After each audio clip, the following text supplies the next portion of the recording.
Hoy que pudiéramos recordar, que creo que todos vemos la pancarta cada domingo, cada día que venimos a la iglesia, y esa era la intención de colocarla a la entrada, pero quería traer a vuestro recuerdo algo que fue lo que estuvo motivando el hecho de que pudiéramos poner este lema de levántate y resplandece para este año 2018. Todos aquellos que tuvisteis los informes por escrito de iglesia y que estuvisteis en la reunión que tuvimos como pastores con la iglesia, y después a lo largo de algunas semanas, comenzando en el mes de enero, tuvimos la ocasión de compartir el porqué de ese lema, levántate y resplandece. Y decíamos, y es la diapositiva que está a continuación, decíamos que el hecho de pensar en levántate y resplandece venía como consecuencia de algo, como consecuencia de que queríamos que la pasión por el Señor y la vuelta a ese primer amor fuera algo que cautivara nuestros corazones y nuestros pensamientos, que nos llevara a buscar más y más el reino de Dios y su justicia, convencidos de que eso debía inundar nuestras mentes y nuestros corazones para que así pudiéramos levantarnos y resplandecer en medio de nuestra iglesia, en medio de nuestros hogares, en medio de los lugares donde cada uno de nosotros estamos durante la semana, o sea que estéis en el trabajo, que estéis en casa con la familia, que los jóvenes en sus estudios, incluso los niños en el colegio, que pudiéramos ser testigos de eso. Esta mañana me ha sorprendido en la clase de discipulado, he estado de visita, he estado acompañando al grupo de mayores, y justo al final de la clase Raúl comentaba justo lo que tenía por escrito, que a veces queremos pensar en qué significa eso, que pueden significar algunas frases que tenemos como frases hechas, y a veces podemos estar diciendo una misma cosa, pero todos y cada uno de nosotros tener nuestros propios matices o detalles y estar entendiendo algo diferente. Y lo que Raúl comentaba es, necesitamos saber cuáles son las marcas de un cristiano, cuáles son aquellas cosas que tenemos en nuestras vidas y que son una marca identitaria de nuestra personalidad como hijos de Dios. ¿Por qué nos llamamos cristianos y qué define a un cristiano? Hasta aquí hemos estado hablando acerca de ese Dios grande, inigualable, incomparable, Padre, Hijo y Espíritu Santo, que han marcado nuestras vidas y la historia. Hemos estado hablando del Dios eterno, del Príncipe de paz. Hemos estado hablando de ese Dios que va delante nuestra como una bandera, ese Dios que nos provee de todo. Hemos estado hablando del carácter de Jesucristo, de cómo Jesús se dio por nosotros y cómo, asumiendo los nombres de Dios, Jesús también vino a impactar este mundo y nuestras vidas. Y cómo el Espíritu Santo quiere ser continuidad de la acción de Dios en nosotros cada día y cómo Él quiere que reflejemos su fruto. Y hasta aquí hemos estado hablando de eso y espero que hayamos captado todo eso y que podamos incluso, si queréis, ir a YouTube y hacer un repaso de todos los temas que hemos estado hablando, si queréis. Pero pensando precisamente en esas palabras que Raúl compartía, queríamos comenzar ahora una nueva serie de predicaciones y enseñanzas acerca de cómo hemos de vernos como cristianos, qué debe marcar nuestra persona, qué debe marcar nuestras vidas, y hacerlo a la luz de una carta, la carta a los Filipenses, que es una carta en la que Pablo se deshace en elogios hacia la iglesia amada en Filipos, pero una carta que también nos deja entrever el carácter que Dios quiere seguir formando en esos hermanos, en la propia vida de Pablo y como extensión en cada uno de nosotros. Siempre cuando afrontamos un estudio más o menos desde el punto de vista exegético y hacerlo de forma sistemática, siempre podemos y debemos preguntarnos ¿qué tiene que decirnos una carta que se escribió hace más de 2000 años de Pablo, que está encarcelado cuando la está escribiendo y que está pensando en un grupo de hermanos en Filipos, una ciudad que no tiene nada que ver con nosotros, en una iglesia que está siendo perseguida de manera física, que está siendo perseguida por un régimen como era el Imperio Romano, que está empezando a acusar a los cristianos de revueltas, a empezar a acusar a los cristianos de trastornar el mundo. ¿Qué tiene que ver todo eso con nosotros que estamos en Zaragoza, tranquilamente sentados en un templo, en unas instalaciones, donde no somos perseguidos y donde de alguna manera nos separa una distancia cultural bastante grande? Pues creo, hermanos, que si hemos entendido que la Biblia, la palabra de Dios revelada por cada uno de nosotros, que tiene un significado en sí tremendamente importante para nosotros, que entendemos que es la voz de Dios de manera escrita hablándonos a cada uno de nosotros, entonces no veremos las distancias culturales ni las distancias en el tiempo, sino que seremos capaces de traer ese significado, esos principios, esas instrucciones directas a cada uno de nosotros para que formen parte de nuestras vidas.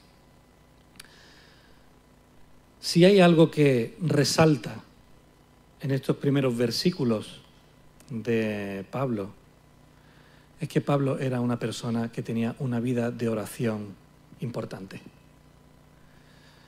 Y es en eso en lo que queremos prestar atención esta mañana.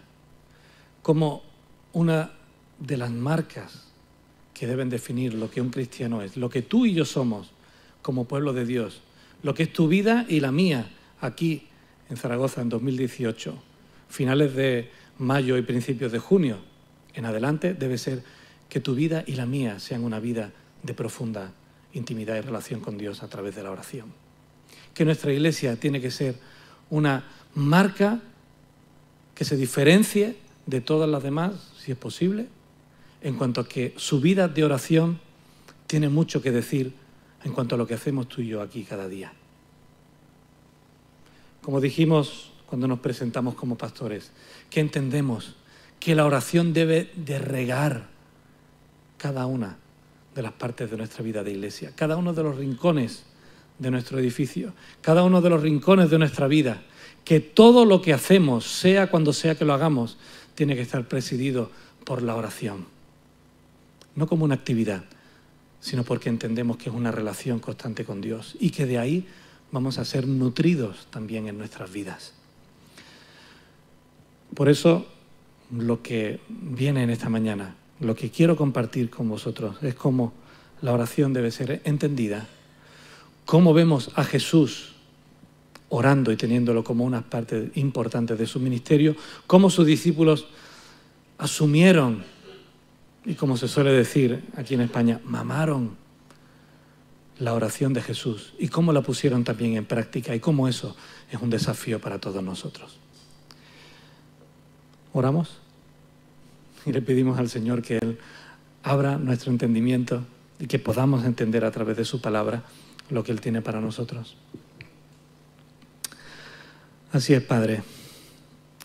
Queremos pedirte que igual que hemos abierto nuestras bocas y nuestros corazones para alabarte y bendecirte, Señor, que también a través de tu Santo Espíritu seas tú ahora el que abra nuestro entendimiento y nuestro corazón para recibir lo que tú quieres decirnos.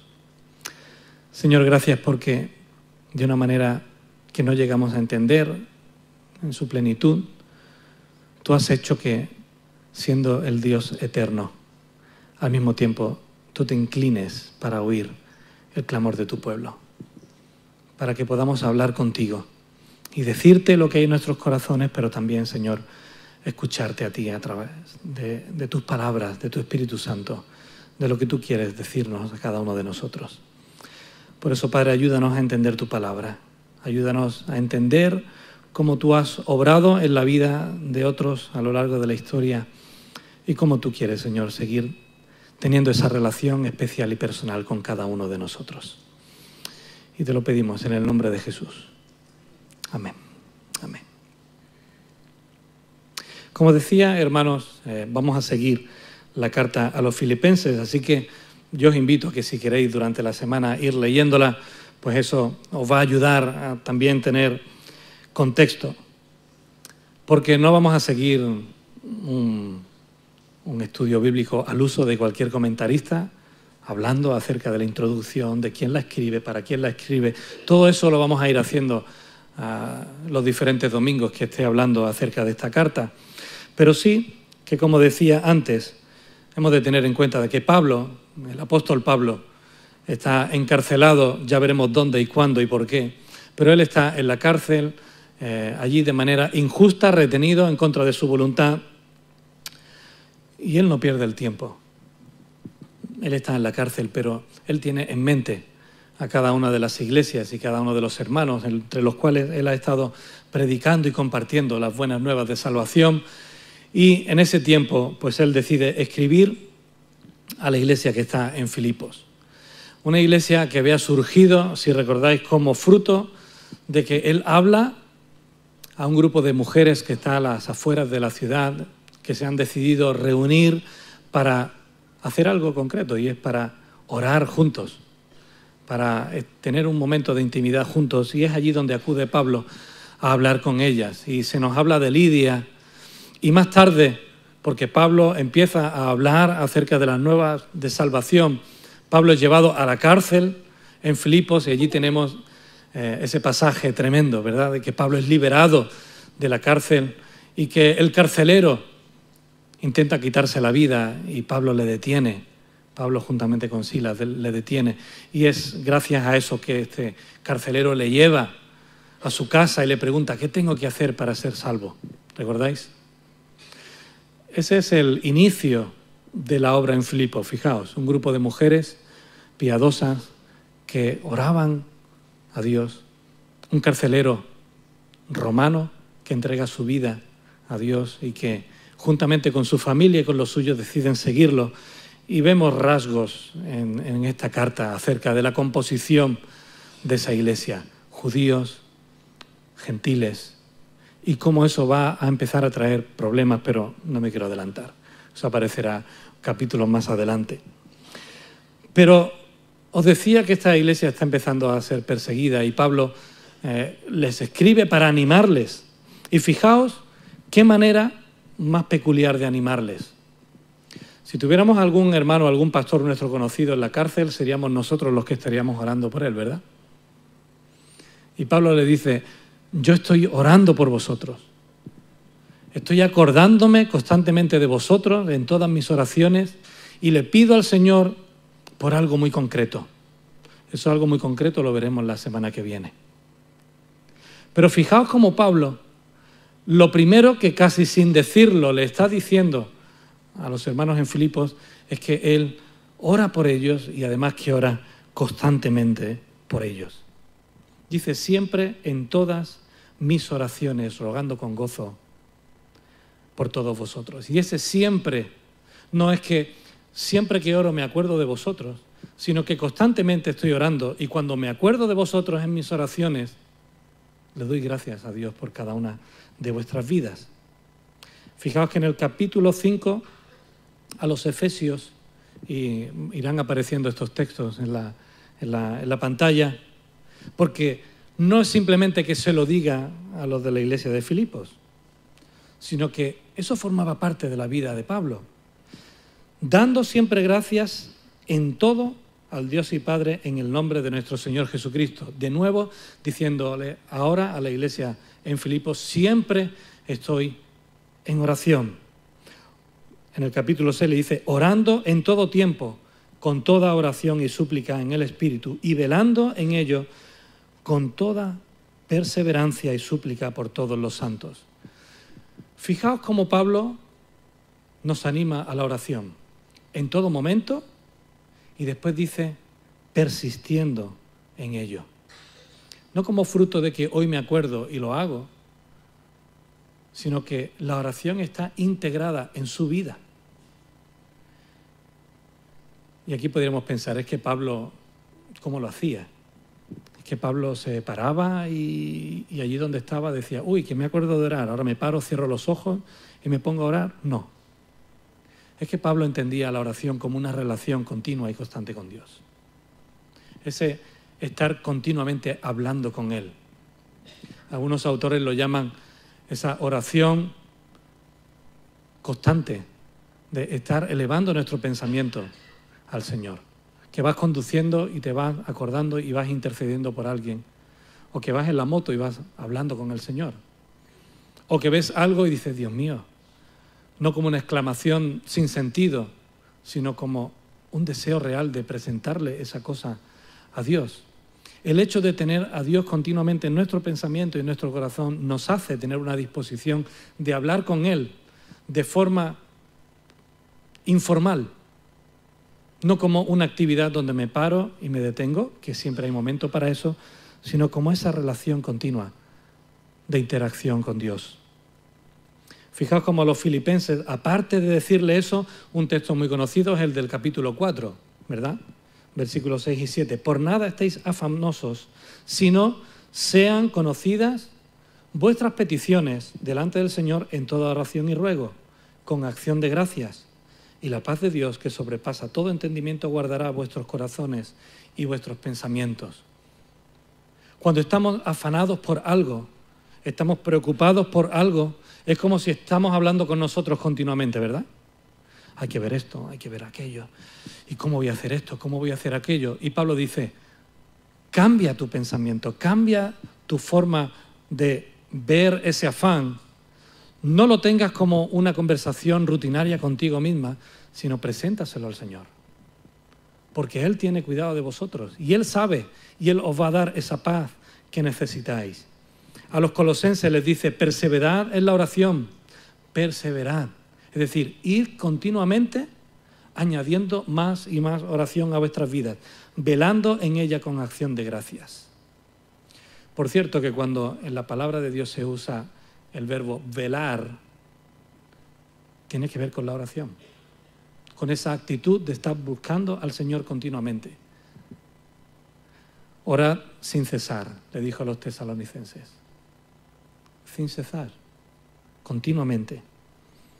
A los tesalonicenses también la segunda parte le dice, oramos siempre por vosotros.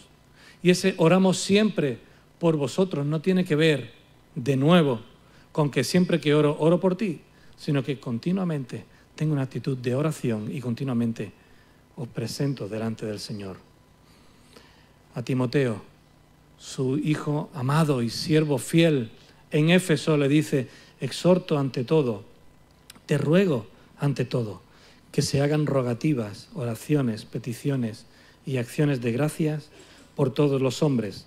Y en el versículo 4 le dice, porque esto es bueno y agradable delante de Dios nuestro Salvador, el cual quiere que todos los hombres sean salvos y vengan al conocimiento de la verdad.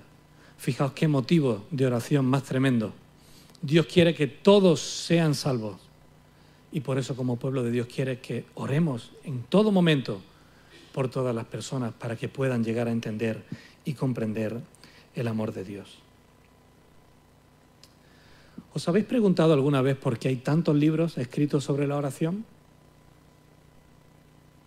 Si os dais un paseo por nuestra biblioteca y buscáis libros de oración, y ahí está nuestro hermano David, que está allí sentado al final, si le pedís a David, oye David, una búsqueda sobre si tenemos algún libro sobre la oración, él os va a decir cuántos libros hay sobre la oración.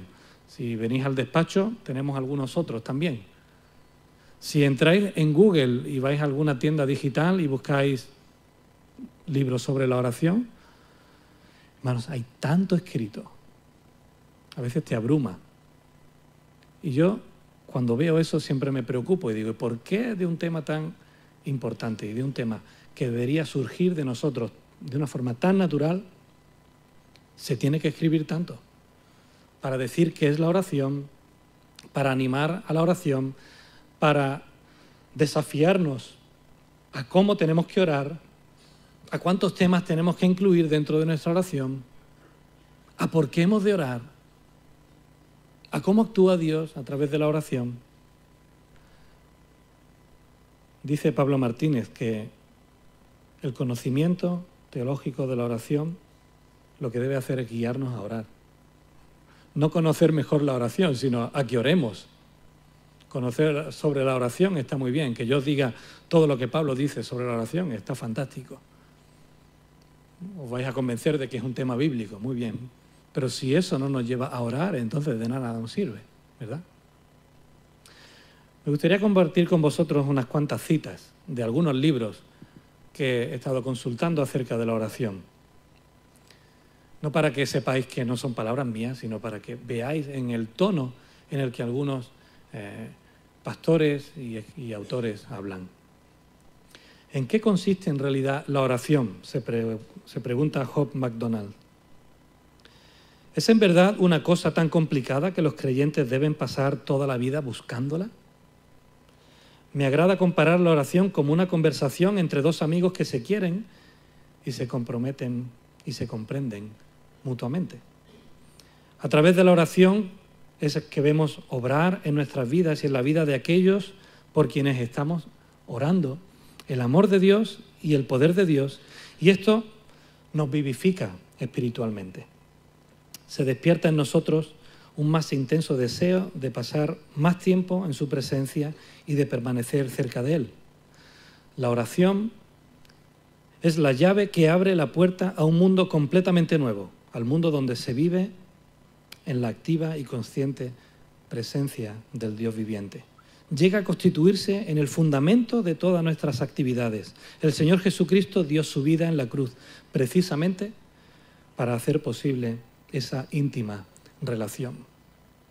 Hope McDonald, en su libro Descubramos cómo orar con 9 pasos hacia la oración eficaz. Fijaos que le está reflejando lo que es su experiencia con la oración. Nadie puede escribir de esto a menos que lo viva.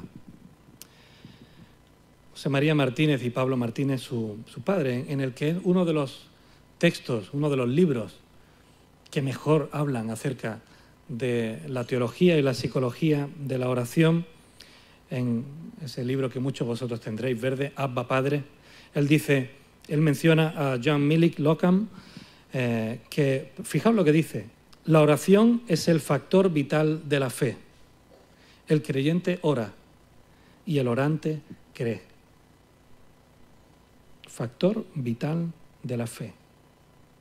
El creyente ora y el orante cree. John Bunyan, en un clásico, en su libro sobre la oración, dice: orar es derramar de modo sincero, consciente y afectuoso el corazón o el alma ante Dios, por medio de Cristo y el poder y la ayuda del Espíritu Santo, buscando las cosas que Dios ha prometido o que son conforme a su palabra para el bien de la Iglesia, con fiel sumisión a su voluntad.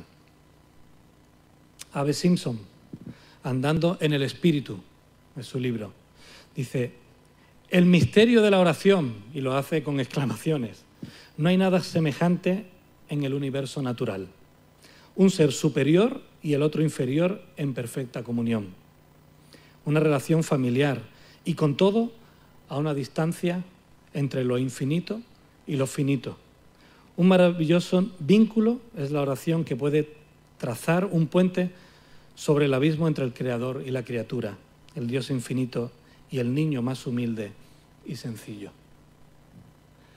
Jay Dennis, en Los hábitos de Jesús, cuando habla acerca de la oración y del hábito que Jesús tenía de orar, dice que orar es entrar y vivir en una atmósfera en la cual alabas a Dios, agradeces a Dios, confiesas tus pecados a Dios, intercedes por otras personas y presentas tus peticiones personales a Dios.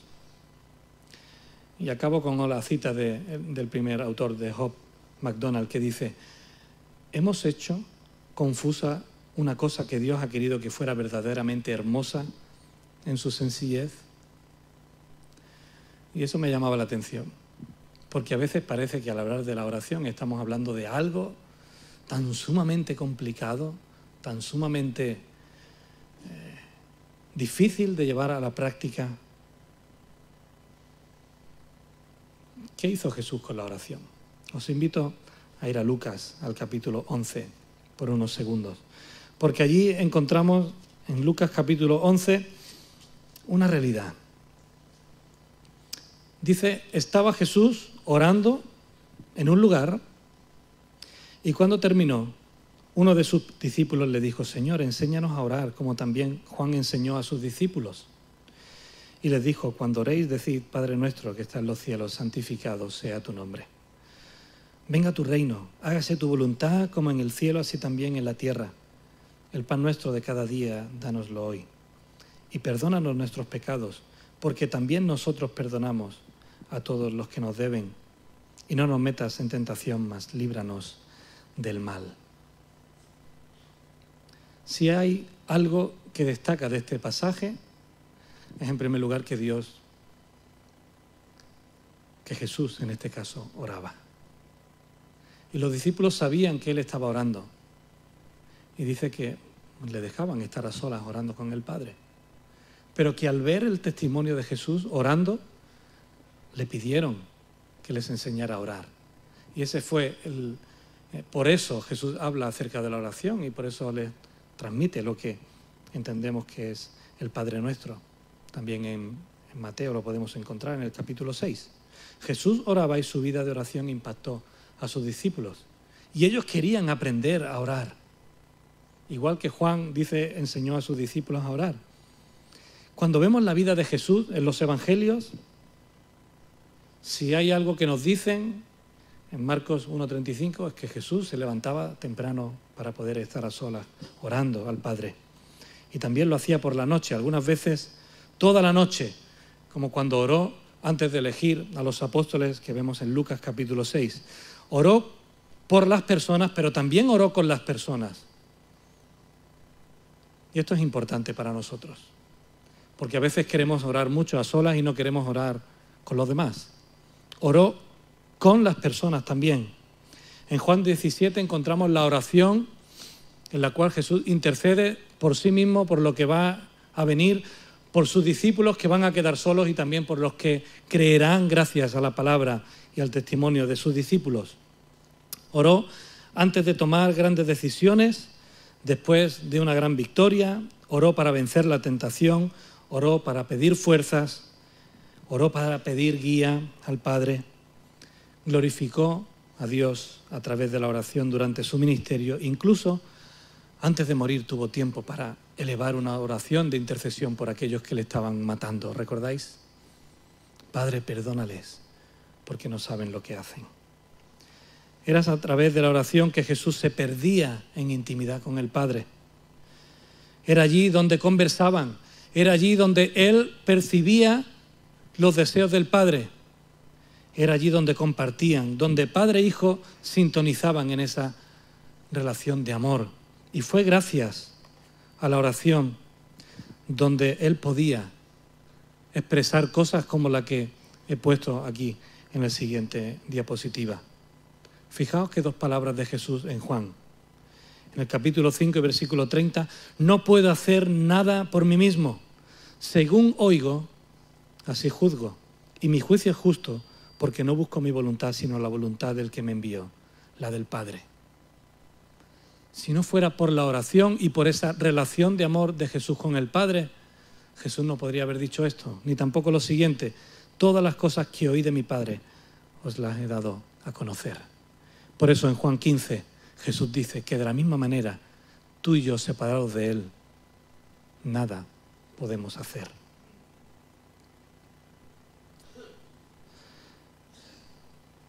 En Lucas, en el capítulo 11, hemos leído esa petición de los discípulos a Jesús. Pero si fuéramos al capítulo 18, ahí encontramos otra parábola preciosa acerca de la oración. Jesús les dice y les habla de una parábola sobre la necesidad de orar siempre y no desmayar. Capítulo 18 y versículo 1. Y le dice que había un cierto juez que ni temía a Dios ni respetaba a hombre. Y había también en aquella ciudad una viuda, la cual venía a él diciendo, hazme justicia de mi adversario. Y él no quiso por algún tiempo oírla. Pero después de esto dijo dentro de sí, aunque ni temo a Dios ni tengo respeto a hombre, sin embargo, porque esta viuda me es molesta, le haré justicia. no sea que viniendo de continuo me agote la paciencia. Y le dijo el Señor: oíd lo que dice el juez injusto. ¿Y acaso Dios no hará justicia de sus escogidos que claman a Él día y noche? ¿Se tardará en responderle? Si alguien malo puede acabar oyendo a alguien que está insistentemente, dale que te pego, pidiéndole y pidiéndole y pidiéndole, y al final esa persona mala dice, pues mira, le voy a hacer caso, no vaya a ser que siga ahí dándole y se haga tan pesada que me acabe calmando la paciencia. Vuestro buen Padre, vuestro buen pastor, el que os ama con un amor incomparable, ¿no se va a parar a escucharos si constantemente estáis hablando con Él? Fijaos qué enseñanza, de una manera tan sencilla, para hablar de la necesidad que tenemos de estar siempre orando y sin desmayar. Y no es que Dios lo necesite, es que los que lo necesitamos somos nosotros y no nos damos cuenta de eso. Pero cuidado con el versículo 8, porque creo que ahí es donde está nuestro problema. Dice, os digo que pronto le hará justicia, pero cuando venga el Hijo del Hombre, ¿hallará fe en la tierra? Y ahí está el quid de la cuestión. ¿Tenemos nosotros fe hasta el punto de estar acudiendo a Dios continuamente? ¿Tenemos la seguridad de que cuando oramos a Dios hay algo que cambia en nuestras situaciones? ¿En nuestra propia vida? ¿En nuestro entorno? Nos damos cuenta que es porque amamos a Dios y porque creemos quién Él es, y por eso hemos estado predicando desde noviembre hasta mayo, 5 meses acerca de quién es Dios.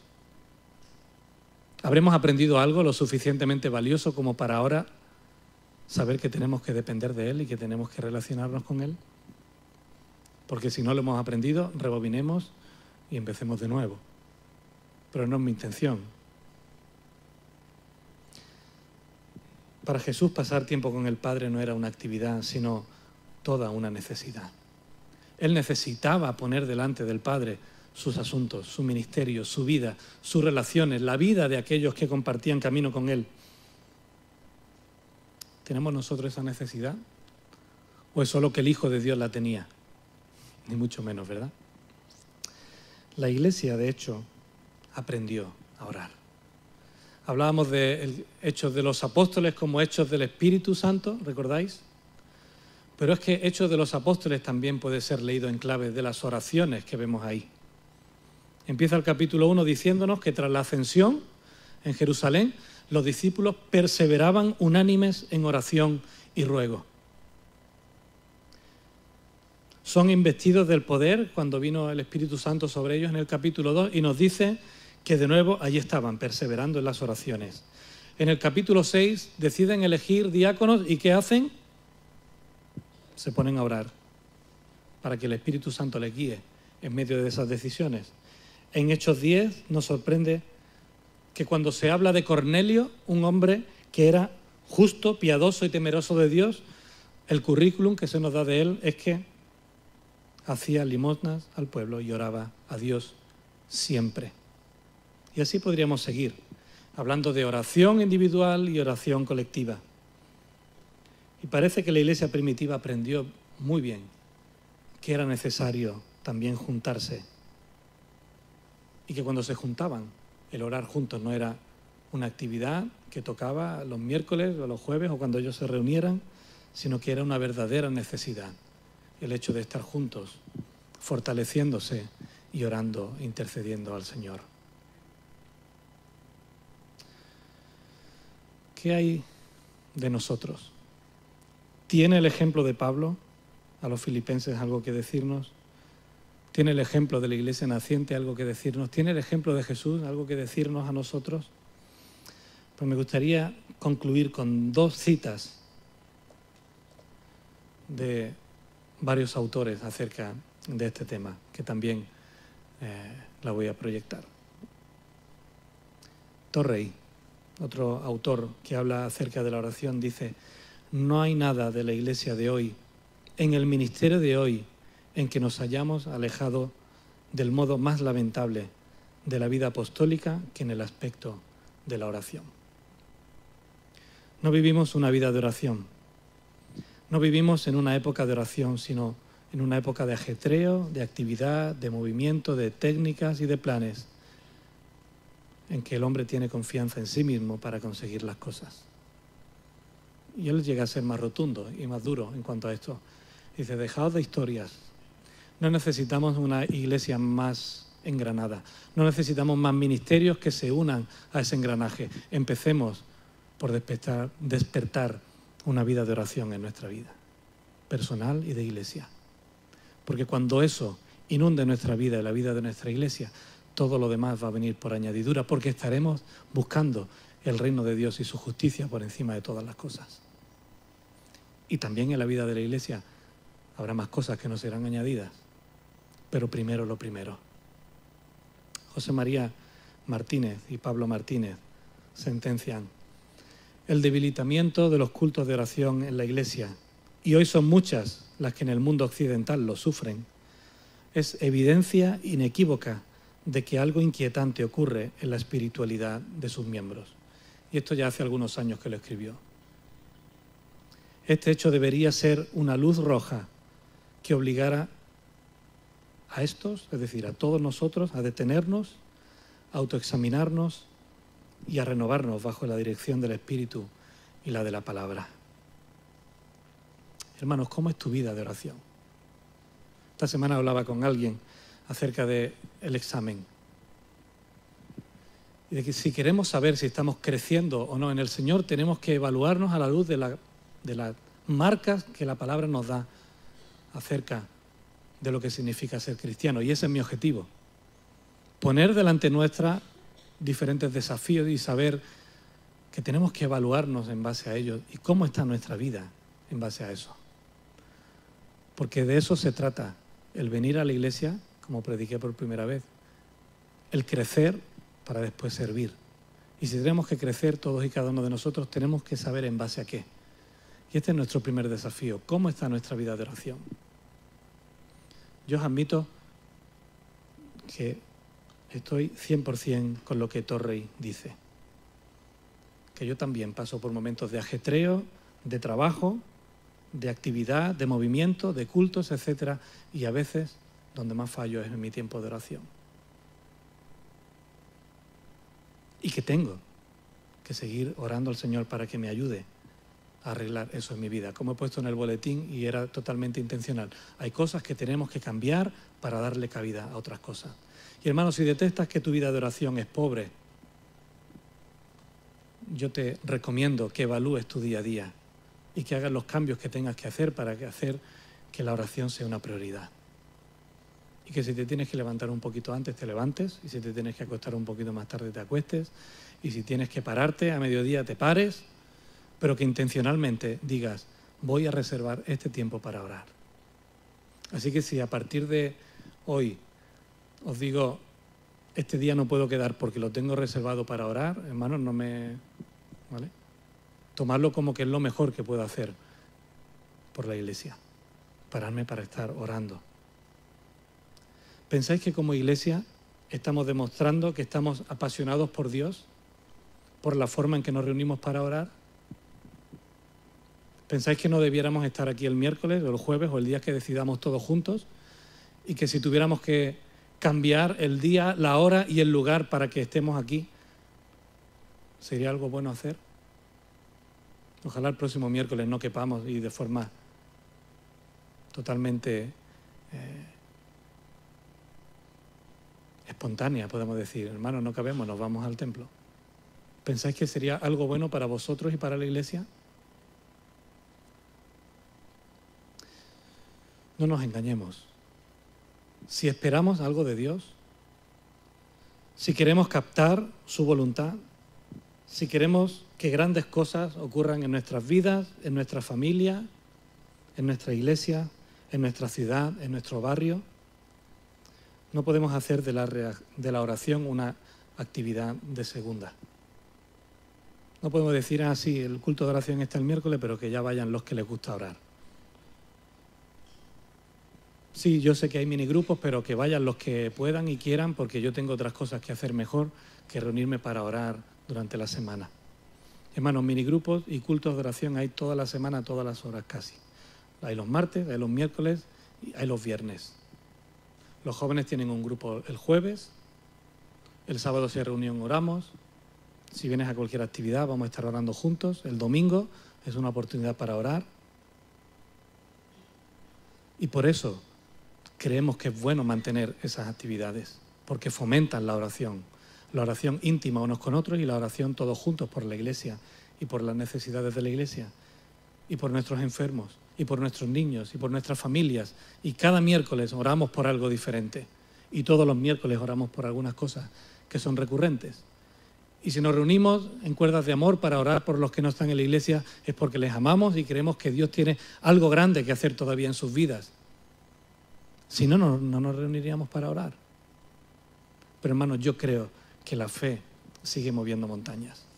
Y a veces los corazones de las personas son más duros de mover que las montañas. Y no nos damos cuenta de eso. Jóvenes, o empezáis a cultivar una relación de oración entre vosotros, por mucho que creáis que ahora estáis atareados con exámenes, con estudios, cuando estéis casados, tengáis niños, tengáis trabajo, más liados vais a estar. Así que empezad a poner la oración como una prioridad en vuestras vidas y en vuestras reuniones y en vuestras relaciones. Lo que no cultivemos ahora, hermanos, no va a ocurrir por arte de magia dentro de años. Cuando me jubile, ¿cuánto tiempo libre voy a tener? ¿Verdad? Hermanos, puedes jubilarte o que te metan en la cárcel por persecución, que si no tienes una vida de oración no la vas a cultivar ni cuando te jubiles ni cuando estés en la cárcel. Es que Pablo tenía tanto tiempo en la cárcel. Sí, tenía tiempo, pero él sabía lo que era importante en su vida. Conozco jubilados que están más liados ahora que nunca. ¿Cierto? Así que no es que tengan que cambiar las circunstancias para que yo cambie lo que Dios quiere cambiar en mi vida. Es justo lo contrario. Yo me encargo de Dios y Dios se encarga de mis cosas. Y eso es lo que estamos intentando de inyectar en nuestros jóvenes y en todos nosotros. Que le pongas a Dios tu vida y Él se va a encargar de ella. Pero fomenta y busca al Señor lo primero en tu vida, o las demás cosas no se van a venir por añadidura. Hermanos, espero, y es mi deseo que, como decía Pablo Martínez, el conocimiento de la oración no nos mueva a conocer más, que no sea estéril, sino que nos mueva a orar y a descubrir por nosotros mismos que no haga falta leer 4 libros acerca de la oración, que lo descubramos nosotros y podamos ser testimonio de lo que Dios quiere hacer en cada una de nuestras vidas. Amén. Pues Señor, ayúdanos a evaluarnos y a saber esas cosas, Padre, que tengamos que cambiar para que te demos cabida a ti y a tu Santo Espíritu en primer lugar en nuestras vidas. Que podamos entender la necesidad que tenemos de buscarte a ti sobre todas las cosas, de ponértelo primero. Y Señor, que cuando alguien o nosotros mismos pensemos, cerremos los ojos y pensemos cómo es una persona apasionada por ti, lo primero que podamos detectar es una ferviente vida de oración, en privado y en público, a solas contigo y junto con nuestros hermanos. Señor, que anhelemos tener una vida de oración que sea de impacto para los demás. Señor, que anhelemos pasar tiempo a solas contigo para que tú nos hables, para que tú nos guíes, para que tú nos muestres, Señor, cuál es tu voluntad para nuestras vidas, para que podamos estar velando los unos por los otros y todos juntos. Señor, para que podamos mirarte, contemplarte y a solas contigo tener la capacidad de que tú sigas sanando y revolucionando nuestras vidas, para que cuando estemos juntos, Señor, eso sea una realidad que impacte a este mundo que tanto te necesita, Señor. Ayúdanos a entender la necesidad que tenemos de ti, de pararnos a estar contigo antes que cualquier otra cosa. Y que eso, Señor, lo podamos traer cuando nos reunimos juntos, para que tú sigas obrando esa realidad en nuestras vidas. Padre, perdónanos porque a veces queremos demostrarte nuestro amor, pero nuestro amor no se demuestra estando contigo y queriendo pasar tiempo contigo.